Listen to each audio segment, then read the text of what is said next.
할렐루야. 우리 곁에 계신 분 인사드리겠습니다. 이렇게 인사하겠습니다. 명절 잘 보내셨습니까? 네. 어느 때보다 명절이 길어서 우리가 좀 이렇게 명절을 지내기에 좋았던 것 같습니다.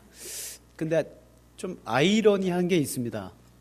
저는 명절이 길면 고속도로가 안 막힐 줄 알았어요. 근데 어김없이 막히더라고요. 처음부터 끝까지. 여러분 지난 명절 잘 다녀오신 줄로 믿습니다.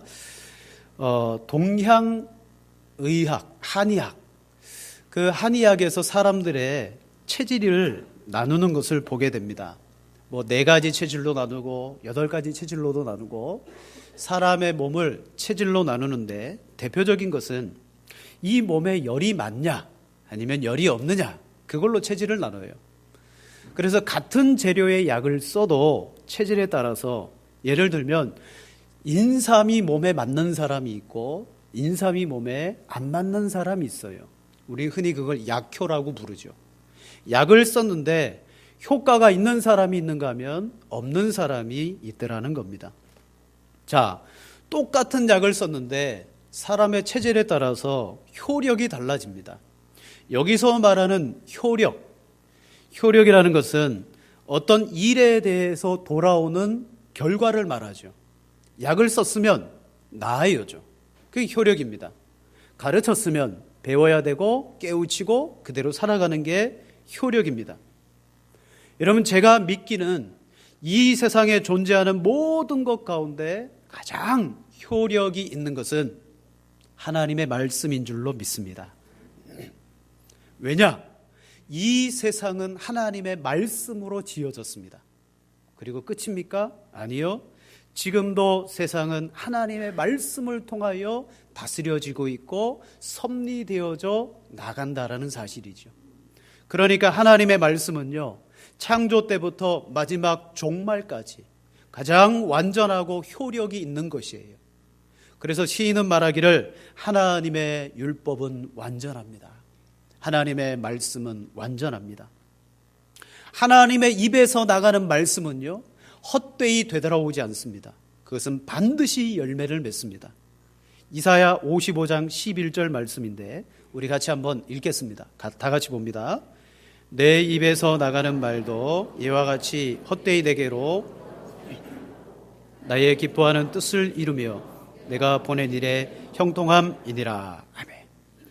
하나님의 입에서 나가는 말씀은 헛되이 되돌아오지 않고 나의 기뻐하는 뜻을 이루어낸다. 이게 말씀이라는 거예요. 그러니까 간단하게 말씀드리면 하나님의 말씀은 성취된다. 여러분, 이 말씀이 곧 우리에게 복음으로 오셨잖아요. 말씀이 육신이 되어 이 땅 가운데 오셨습니다. 그리고 인간의 몸을 입고 우리에게 오셔서 우리를 구원하셔요. 성경에서 예수님이 우리에게 온 목적을 몇 가지로 이야기합니다. 첫째는 자기 목숨을 많은 사람을 위해서 대속하기 위해서 오셨다. 둘째는 잃어버린 자를 찾아 구원하기 위해서 오셨다. 그리고 이것을 종합해 보면 내가 의인을 부르러 온 것이 아니라 누구를 부르러 왔다? 죄인을 부르러 왔다. 예수님, 말씀이 이 땅에 오셔가지고 하는 것은 이겁니다. 죄인을 불러서 예수 그리스도의 대속의 은혜를 그에게 주는 거예요. 자, 하나님의 말씀은 이렇게 능력이 있습니다. 그리고 우리에게 직접 오셨습니다. 하지만 이 능력의 말씀이 어떤 사람에게는 효력이 있어요. 하지만 어떤 사람에게는 이 말씀이 효과가 없어요. 말씀이 문제가 있는 것이 아닙니다. 이 말씀을 받아들이는 사람 자체가 뭔가 문제가 있든지 아니면 그 사람 자체 속에 이 말씀의 어떤 역사가 나타나는 것입니다. 다시 말해서 오늘 우리가 구원을 받기 위한 가장 첫 번째 단계가 뭐냐? 한번 따라해 보겠습니다. 하나님의 부르심. 하나님의 부르심이에요. 우리가 영화에 이르고 성화에 이르고 견인되어지고 칭의를 받고 양자가 되고 중생하고 회개하고 거듭나는 모든 것의 출발이 뭐냐면 하나님의 부르심입니다. 하나님이 우리를 불러주지 아니하시면 우리는요, 구원을 얻을 수가 없어요. 근데 무엇으로 불러주시느냐? 하나님의 복음 앞에, 말씀 앞에 우리를 불러주십니다. 그래서 예수님께서 이 땅에 오셔서 우리를 구원하기 위해 하나님의 나라의 복음을 전파했어요. 그런데 예수님이 복음을 전파해도 어떤 사람에게는 그 말씀이 유효했습니다. 그대로 믿고 구원을 받았지만 어떤 사람에게는 그 말씀이 믿기 어려운 말씀, 떠나가는 말씀이 되었습니다. 왜 이렇게 되었습니까? 여러분, 말씀을 듣는 것 자체에 뭔가 작용이 있더라는 거예요. 여러분, 예수님은 죄인을 위해서 죽으셨습니다. 하지만 모든 죄인을 부르시거나 모든 죄인을 위해서 죽으신 것은 아니에요. 오늘 말씀이 그것을 우리에게 보여줍니다. 자, 본문 28절과 29절, 우리 두 절을 같이 한번 읽겠습니다. 우리가 알거니와 하나님을 사랑하는 자, 곧 그의 뜻대로 부르심을 입은 자들에게는 하나님이 미리 하신 자들을 또한 그 아들의 형상을 본받게 하기 위하여 미리 정하셨으니 이는 그로 많은 형제 중에서 맏아들이 되게 하려 하심이라. 아멘. 오늘 이 말씀 가운데 우리를 구원하고 또 우리를 하나님의 그 아들의 형상을 본받게 하기 위해서 어떻게 하셨느냐? 그 뜻대로 부르심을 받은 자가 있고 하나님이 미리 아신 자가 있고 미리 정해놓으신 자가 있대요. 그들에게 말씀이 들어가면 어떻게 됩니까? 역사가 나타나는 거예요. 그 말씀이 효력이 있어지는 거예요. 하지만 하나님의 정하심도 없고 하나님의 부르심을 받지 않은 사람은요, 아무리 말씀을 들어도 그들은 말씀이 이해되지 않고 믿어지지 않아요. 이게 오늘 성경 본문이 우리에게 가르치고 있는 바입니다. 하나님은 누구를 부르셨느냐? 첫째는 뜻대로 부르심을 입은 자, 둘째는 미리 정하신 자. 여러분, 우리는 그 사람들이 누군지 몰라요. 하지만 내 자신이 하나님의 말씀 앞에 어떻게 우리가 그 말씀을 대하느냐에 따라서 우리의 부르심이 어떤 것인지가 판별되게 되어 있습니다. 자, 첫 번째로 효력이 없는 사람들이 있습니다. 이 사람들은요, 아무리 하나님의 말씀을 들어도요, 그 속에 어떤 역사가 일어나지 않아요. 여러분, 하나님의 부르심을 우리는 소명이라고 부릅니다. 소명. 영어로는 콜링이라고 말하죠. 이 부르심에는 두 가지의 부르심이 있습니다. 첫째는 일반적인 외적인 부르심이 있어요. 이것은 모든 사람에게 복음의 진리가 선포됩니다. 그리고 모든 사람은 이 진리를 귀로 들을 수가 있습니다. 그래서 예수님은 이런 말씀을 잘하셨어요. 귀 있는 자는 들을지어다. 귀 있는 자는 들을지어다. 여러분, 이 귀가 열려 있어서 예수님의 복음을 들을 수 있는 사람들은 다 들어야 돼요. 들을 수 있었어요. 이게 일반적인 부르심입니다.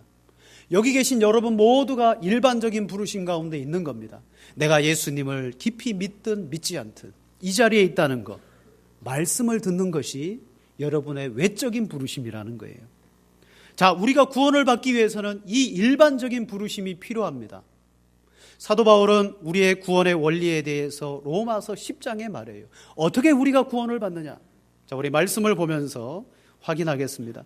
우리 로마서 10장 9절과 10절. 누가 구원을 받느냐? 우리 두 절을 같이 읽겠습니다. 내가 만일 내 입으로 예수를 주로 시인하며 또 하나님께서 그를 죽은 자 가운데서 살리신 것을 내 마음에 믿으며 구원을 받으리라. 사람이 마음으로 믿어 의에 이르고 구원에 이르느니라. 아멘. 복음이 전해집니다. 내 귀에 하나님의 복음이 들려질 때 이 복음의 핵심인 예수 그리스도를 알게 되고 그 예수님을 내가 믿어져서 입으로 시인하게 될 때 그 사람은 이미 마음에 믿었기 때문에 구원을 받은 것입니다. 입으로 시인하였기 때문에 구원에 이르는 것입니다. 이게 사도 바울이 말하는 구원의 원리입니다. 그러면 예수를 시인하기 위해서 어떻게 해야 됩니까? 들어야 되겠죠. 누군가 나에게 복음을 들려주지 않으면 우리는 들을 수 없어요. 그래서 이 말씀 뒤에 11절부터 17절까지가 복음을 전하는 사람들에 대해서 나와요. 자, 우리 한 절씩 교독하겠습니다. 15절까지입니다. 제가 먼저 봅니다. 성경에 이르되 누구든지 그를 믿는 자는 부끄러움을 당하지 아니하리라 하니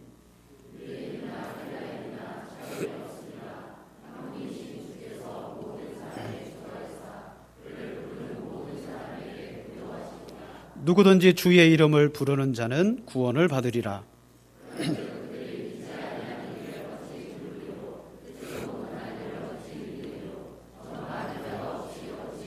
함께 봅니다.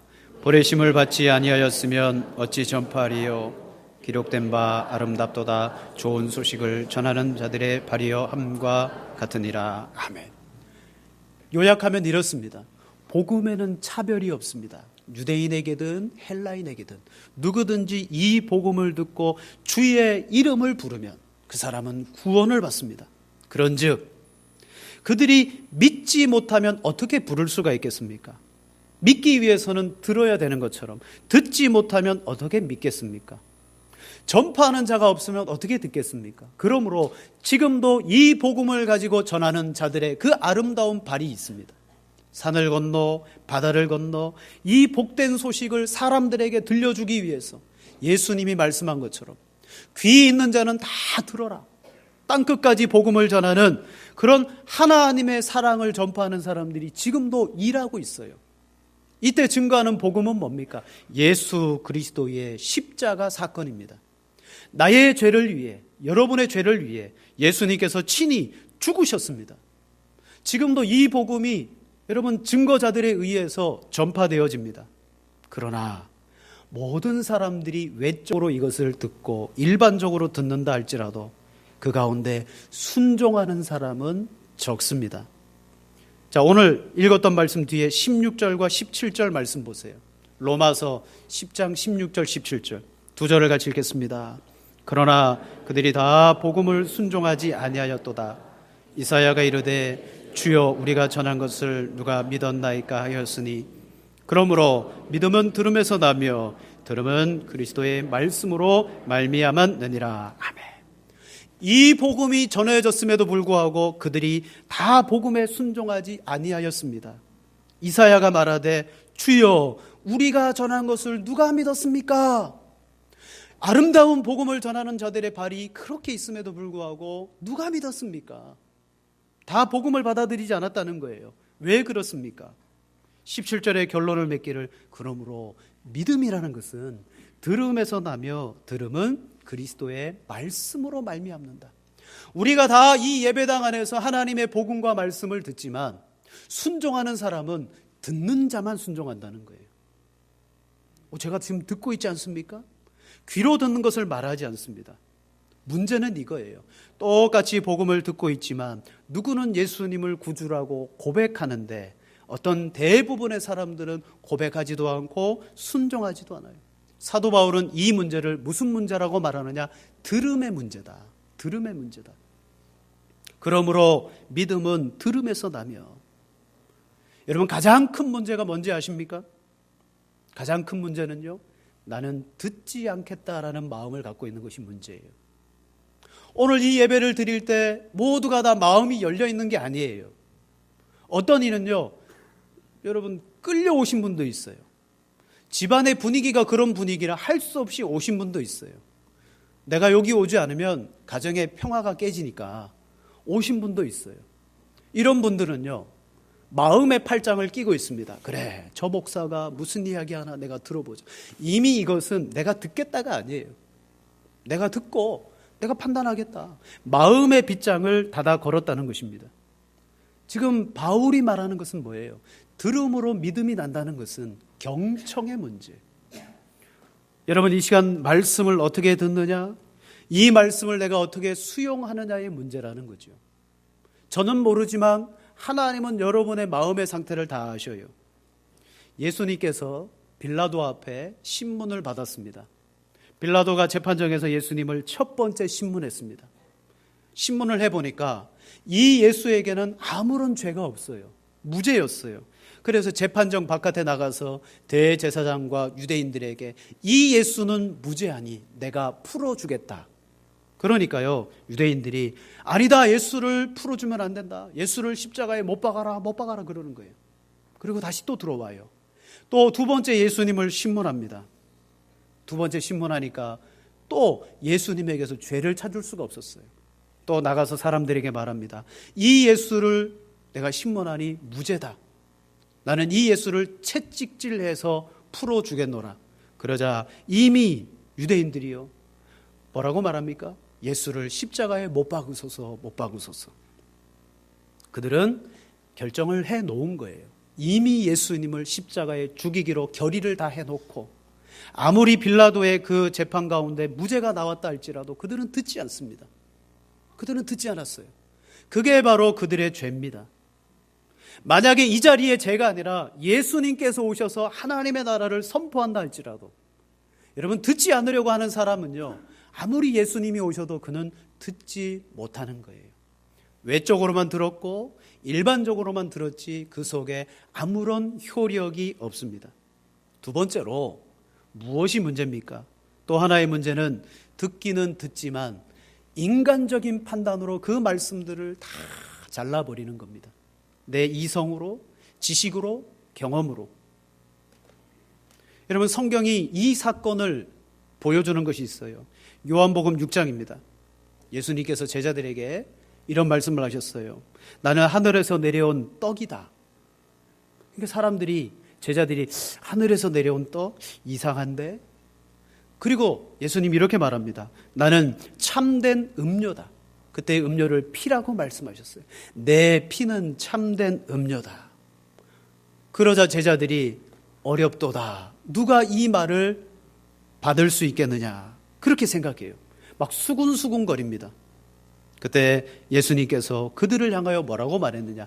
아버지께서 내게 보내주지 아니하시면 아무도 내게 올 수 없다. 이 말씀을 하시자 허다한 제자들이 떠나가고 이제 나머지의 제자들이 남게 되었습니다. 그때 다른 제자들을 향하여 예수님이 말하죠. 너희도 가려느냐? 너희도 가려느냐?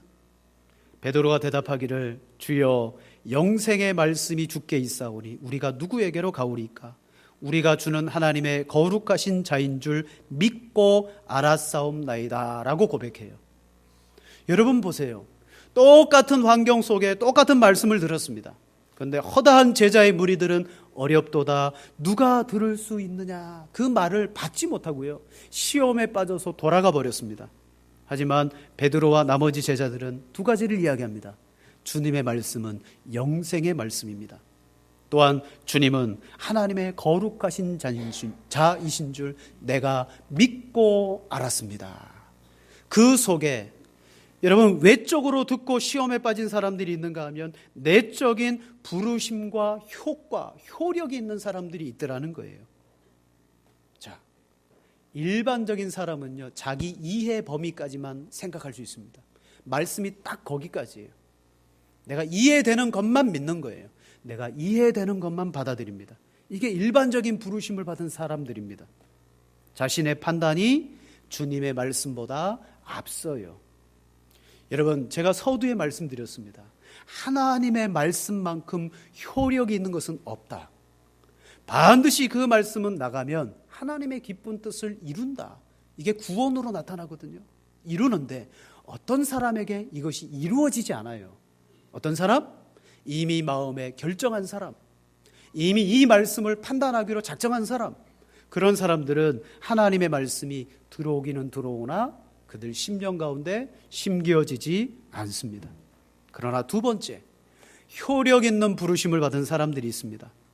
자, 같은 말씀을 듣고 떠나가는 제자들, 남은 제자들이 생겨버렸습니다. 떠나가는 제자들은요, 어떤 사람입니까? 외적인 부르심을 받은 사람, 누구나 다 들을 수 있는 말씀을 들었던 사람. 후자인 제자들은요, 유효한 부르심, 효력 있는 부르심을 받은 자들입니다. 이들이 누구예요? 이들이 구원으로 초청받은 사람들이라는 거죠. 구원으로 초청받은 사람. 구원의 첫 출발이 부르심입니다. 하나님의 말씀을 듣는 것. 성경은요, 구원받은 자를 이렇게 말하고 있습니다. 우리 말씀을 한 절 보겠습니다. 고린도전서 1장 23절, 24절. 자, 두 절 말씀 같이 봅니다. 우리는 십자가에 못 박힌 그리스도인을 전하니 이방에게는 미련한 것이로되 오직 부르심을 받은 자들에게는 유대인이나 헬라인이나 그리스도는 하나님의 능력이요 하나님의 지혜니라. 아멘. 십자가에 못 박히신 그리스도가 복음이잖아요. 예수님이 내 죄를 대신하여 십자가에 못 박혔다. 그게 복음입니다. 우리는 십자가에 못 박힌 그리스도를 전하지만 유대인은 이것을 거리끼는 것으로, 이방인들은 이것을 미련한 것으로, 하지만 오직 부르심을 받은 자들에게는 그리스도는 하나님의 능력이 되고 하나님의 지혜가 된다는 거예요. 이게 곧 부름을 받은 사람들에게는 효력이 있는 말씀이 된다. 여기서 우리 한 가지 생각해 볼 게 있습니다. 그러면 떠나간 사람과 남은 사람들 사이에 뭔가 생물학적인 차이가 있느냐? 또는 영적인 차이가 있느냐? 떠나간 사람들은 영적으로 좀 우리보다 낫기 때문에 떠나갔고, 남은 사람들은 그들보다 영적으로 우월하기 때문에 남아있느냐? 성경은 그렇게 말하지 않습니다. 여러분, 오늘 우리가 하나님의 부름을 받았을 때의 상태가 어떤지를 성경은요, 아주 노골적으로 이야기합니다. 에베소서 2장 1절부터 2절의 말씀 제가 읽어드리겠습니다. 그는 허물과 죄로 죽었던 너희를 살리셨도다. 그때의 너희는 그 가운데서 행하여 이 세상 풍조를 따르고 공중의 권세 잡은 자를 따랐으니 곧 지금 불순종의 아들들 가운데 역사하는 영이다. 전에는 우리도 다 그 가운데서 우리 육체의 욕심을 따라 지내며 육체와 마음에 원하는 것을 하여 다른 이들과 같이 본질상 진노의 자녀이었더니, 3절에 보세요. 전에는 우리도 다, 떠나간 자나 남아있는 우리나 다 똑같아요. 육체의 욕심을 따라 육체와 마음이 원하는 것을 해서 다른 이들과 같이 본질적으로 따지면 진노의 자녀였어요. 여러분, 사람의 차이가 아니라는 거예요. 그들의 생물학적인 차이, 영적인 본질의 차이가 아니라는 것이죠. 우리가 부르심을 받기 전에는 그들이나 나나 똑같아. 허물과 죄로 죽었다. 진노의 자녀다. 하나님께 적대적인 존재였습니다. 그런 우리가 그러면 어떻게 우리는 효력 있는 부르심을 받게 되었을까? 그것은요, 한번 따라해 보겠습니다. 하나님의 뜻을 따라 성령이 역사하셨습니다. 네, 여러분, 하나님의 뜻을 따라 성령이 역사하신 거예요. 외적으로만 듣지 않았습니다. 영적인 부르심이 우리 속에 있었습니다. 내 안에 내적인 역사가 나타났습니다. 그게 뭐냐? 일반 은총을 통하여 우리는 다 누구든지 교회에 올 수 있어요. 친구 따라오고 가족 따라오고 누구든지 다 교회에 올 수 있지만 이 자리에서 하나님의 특별한 은총을 받는 사람이 있다는 거예요. 말씀을 들을 때 하나님의 뜻이 그 속에 성령을 통해서 역사합니다. 우리는 그 사건들을 성경에서 많이 봐요. 자, 아까 보았던 요한복음 6장에 나는 하늘에서 내려온 떡이다. 나는 참된, 내 피는 참된 음료다. 주님이 요 말씀을 딱 하실 때 앞, 뒤로 무슨 말씀을 하셨느냐? 자, 앞에 이런 말씀을 하셔요. 요한복음 6장 45절입니다. 요한복음 6장 45절. 우리 다 같이 보겠습니다. 선지자의 글에 그들이 다 하나님의 가르침을 받으리라 기록되었은즉 아버지께 듣고 배운 사람마다 내게로 오느니라. 아멘. 여러분, 선지자든지 사도든지 복음 전하는 자든지 사람이 가르치지만 실은 그 사람이 효력 있는 부르심 가운데 서게 되는 것은요, 아버지께 듣고 배웠기 때문이라는 거예요. 하나님이 그 사람 가운데 가르쳐 주신 거예요. 자, 제자들이 떠나갔습니다. 떠나기 전에 이런 말씀을 하셔요. 요한복음 6장 65절. 다 같이 봅니다.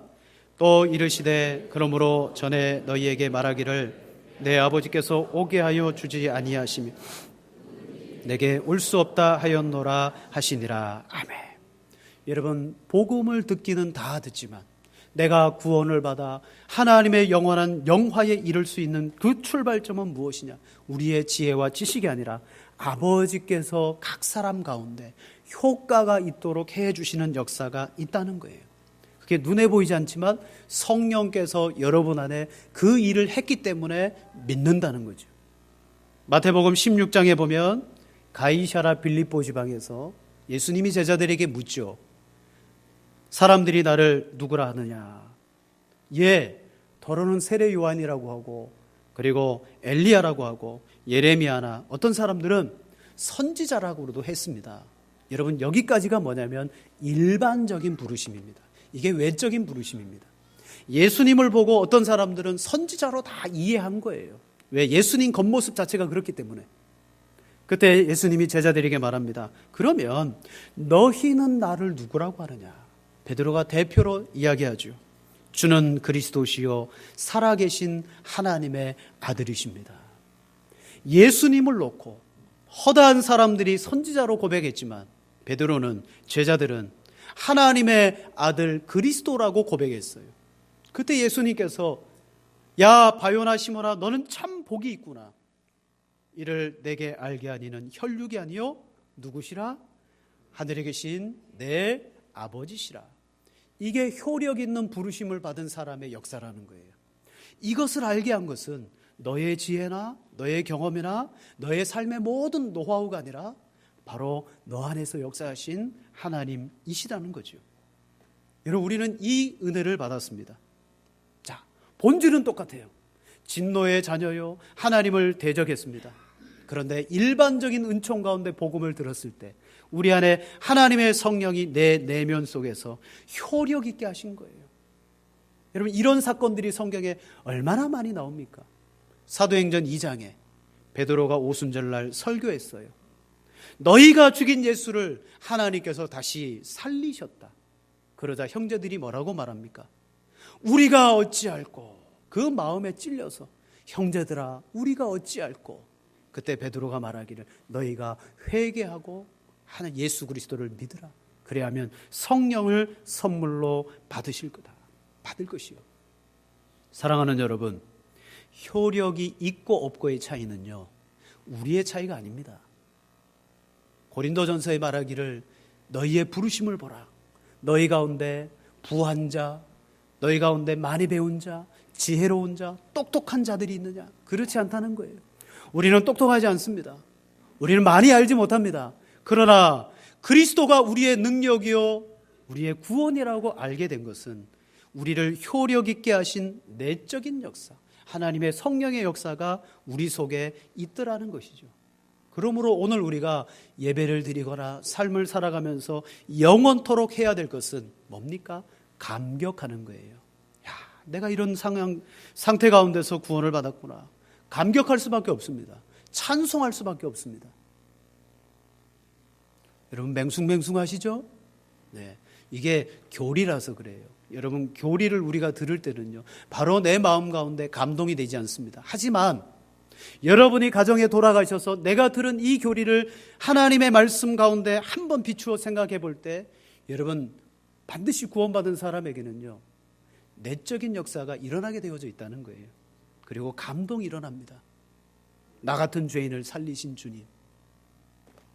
그러면 세 번째로, 하나님은 왜 우리를 이 효력 있는 부르심 가운데 우리를 불러주셨을까? 왜 교회 가운데 우리를 불러주셨을까? 높고 낮음을 자랑하거나 많고 적음을 자랑하고 불러주신 것 아닙니다. 다 똑같습니다. 우리는 죄인의 상태에서 부름받았어요. 다만 우리를 자랑하도록 부르신 거예요. 뭘 자랑하라? 주 안에서 하나님만 자랑하라는 거예요. 하나님만 자랑하라. 하나님이 우리를 부르신 목적이 있습니다. 우리 성경을 한 절 찾겠습니다. 베드로전서 2장 9절입니다. 베드로전서 2장 9절. 다 같이 봅니다. 그러나 너희는 택하신 족속이요 왕같은 제사장들이요 거룩한 나라요 그의 소유가 된 백성이니 이는 너희를 어두운 데서 불러내어 그의 기이한 빛에 들어가게 하신 이의 아름다운 덕을 선포하게 하려 하심이라. 아멘. 왜 우리를 그 어두움의 상태 가운데 불러내셨느냐? 그의 기이한 빛에 들어가게 하신 하나님의 아름다운 덕을 선포하라. 하나님을 예배하라. 예수 그리스도와 교제하라. 세상 가운데 그리스도의 화평을 전하라. 이 아름다운 덕을 전파하라. 하나님의 영광을 드러내라. 그리고 그리스도의 고난을 받은 것처럼 너희도 이 고난에 동참해라. 여러분, 내가 구원을 받은 것 천국에 들어가 봐야 감격하는 게 아니라 오늘 내가 어떤 상황 가운데 부름을 받았는지 그것만 알아도 우리는 감사하고 기뻐할 수가 있는 것입니다. 여러분, 신학의 흐름 가운데 알미니안파가 있습니다. 이 알미니안파는 인간의 행위를 주장하는 파입니다. 하나님이 우리를 구원해 주신다. 예수 그리스도로 우리를 구원하신다. 그러나 그 복음을 우리에게 들려줄 때 우리가 가지고 있는 이성으로 그 복음을 받아들여야 된다. 하나님은 우리에게 지혜를 주시고 이성을 주시고 지식을 주셨는데 우리가 가진 그것으로 복음을 붙잡을 때 우리는 구원받게 된다. 그러나 여러분, 그게 아니죠? 우리는 그것을 붙잡을 만한 능력이 없습니다. 그 지식과 이성이 있다면 왜 예수님을 떠나갑니까? 우리는 그 능력이 없기 때문에 하나님의 성령이 우리 안에 내적으로 일하지 않으면 우리는 아무도 부름을 받을 수가 없습니다. 자, 말씀을 정리하겠습니다. 하나님의 말씀은요, 세상을 창조하고 이 세상을 움직여 나가는 가장 완전한 것입니다. 하나님의 말씀만큼 완전한 것이 없습니다. 그런데 이 완전한 말씀이 사람 속에 들어가지만 어떤 사람은 이 말씀을 거부합니다. 이 말씀을 받아들이지 않습니다. 하지만 어떤 사람은 이 말씀을 믿습니다. 고백합니다. 어떻게 된 일입니까? 하나님께서 사람을 차별하십니까? 아니요. 복음은 차별이 없어요. 다 들을 수 있어요. 그 가운데 어떤 역사가 있나요? 오늘 본문의 말씀처럼 하나님이 미리 아신 자들, 하나님께서 미리 하나님의 그 아들의 형상을 본받게 하기 위해서 정하신 자들, 그의 뜻대로 부르심을 입은 자들이 있습니다. 그 사람들 속에 하나님의 성령이 역사하십니다. 그러면 이런 분들이 있어요. 나는 아직까지 예수님이 믿어지지 않고 나는 아직까지 구원이 뭔지 잘 모릅니다. 그러면 나는 여기에서 멀어졌습니까? 아니요. 여러분에게도 기회가 있어요. 계시되어진 이 말씀을 여러분 곁에 두셔야 됩니다. 이 말씀을 여러분 곁에 두고 지금은 내가 몰라요. 믿어지지 않아요. 내가 왜 교회 다니는지 의미와 목적을 모르겠어요. 하지만 말씀을 듣고 그래도 이 말씀을 가까이 할 때 여러분, 성령이 여러분 가운데 역사하는 겁니다. 제가 지금 말씀을 전하지만 저의 지혜와 저의 능력으로 이 말씀이 여러분 속에 들어가도록 하는 게 아닙니다. 하나님의 성령께서 이 말씀을 효력 있게 해주시는 거죠. 그러므로 우리의 모든 신앙의 시작은 하나님이며 성령이며 은혜라는 사실을 믿고, 왜 우리를 부르셨습니까? 하나님의 그 기이한 빛에 들어가는 덕을 선포하라고 부르셨어요. 자, 여러분을 통해서 하나님이 영광을 받으시고 여러분을 통해 이 복음이 아직까지 전해지지 않은 곳이 있습니다. 내가 받았거들랑 이 복음을 전해서 나는 그 사람이 들을지 안 들을지 모르지만 들려주십시오. 그에게 전파해 주십시오. 그러면 하나님의 성령이 역사하십니다. 그런 구원받은 성도, 전도자들이 되시기를 주님의 이름으로 축복합니다. 이 시간 함께 합심으로 기도하겠습니다. 기도하실 때 하나님의 거룩한 뜻과 성령이 내 안에서 역사하여 달라고 우리 기도하겠습니다. 말씀을 들어도 알지 못하고 깨닫지 못하고 어리석은 우리의 심령을 하나님 깨우쳐 주시고, 또한 구원이 뭔지 모르며 하나님의 영원한 영생이 무엇인지 모르는 하나님 나에게도 하나님 은혜를 주옵소서. 또 믿는 자에게는 소명 다음에 말씀을 통하여 우리에게 사명을 주십니다. 하나님의 사명을 성령의 감동 가운데 효력 있게 알게 하여 주시옵소서. 우리 교회가 하나님의 덕을 선포하라고 부름을 받았습니다. 선포하는 교회, 선포하는 성도들 되게 해달라고 우리 다 같이 기도드리겠습니다.